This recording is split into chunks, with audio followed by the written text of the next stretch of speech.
The if function in Excel has an important role to play. It can be used in a very simple fashion. It can become quite complex. To me, it represents kind of a threshold function in the sense that it opens the door to new and more powerful uses of Excel. It's almost programming-like in nature.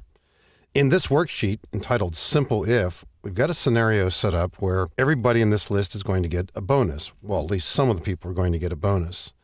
And the essence of the if function in its simplest form is simply to provide multiple answers based upon a condition, a logical test. In English, as we're looking at the data here, we're saying the following.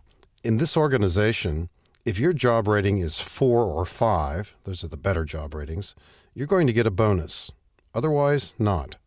We'll talk about the amounts and how we might vary it, but let's just state that simple fact. If your job rating is 4 or 5, you're going to get, let's say, $1,000, otherwise 0.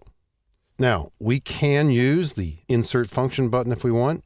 This function, however, plays out pretty easily and readily on the screen. Let's remind ourselves, too, that when we type equal I, we see all the functions that begin with the letter I.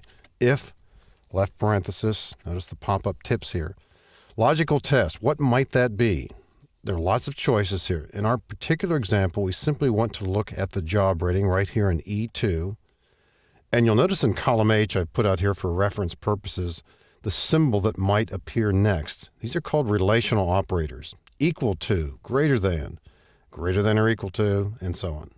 If we would like to use any of these symbols here that has two symbols, they must be in the left to right order as we see them here. So one choice here could be, if this particular job rating is equal to 4 or 5, we can put in the symbol greater than followed by equal to. You cannot reverse the order of those to get the same meaning. So this is certainly one approach right there. Other people would say, well, why don't we just say greater than 3? In this case, it makes no difference. Either way will work. Now, this is one example of a logical test. We're comparing a cell with a value. At other times, you might be comparing two different cells. Or how about comparing the value of a cell with a formula? Or comparing a formula with another formula? In other words, there are quite a few choices here in terms of what you might be comparing within a logical test. You can also test for text as well. But in this example, that's our logical test. Now, as soon as I put in the comma, you'll notice that the bold print below will change into the next portion of the if function. In its basic form, the if function has two answers. One for when the logical test is true, one for when it's not true. In this example here, the value is 1,000. Now, even though we see the word value there, don't limit the options here to a single typed in value. What we might have here as a result could be a formula. Or it could be a reference to another cell that has a value in it, or it could be a reference to a cell that has text in it. And if we want to put text here as an answer, we can do that as well too, as long as we embed it within double quotes. So maybe that's what we'd like to do for the answer for when it's false. Now again, as soon as I press comma, you see how the bold print shifts to this portion. Let's say the answer is 0. We could put in 0. If we want to put in a text display that displays nothing, instead of 0, double quote. That will display nothing. If we want to put in an entry that says no bonus, do it this way. Now, you'll notice also that I've made the column wider.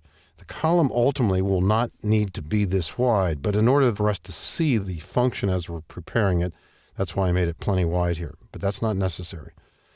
Do we really have to put in the right parenthesis here?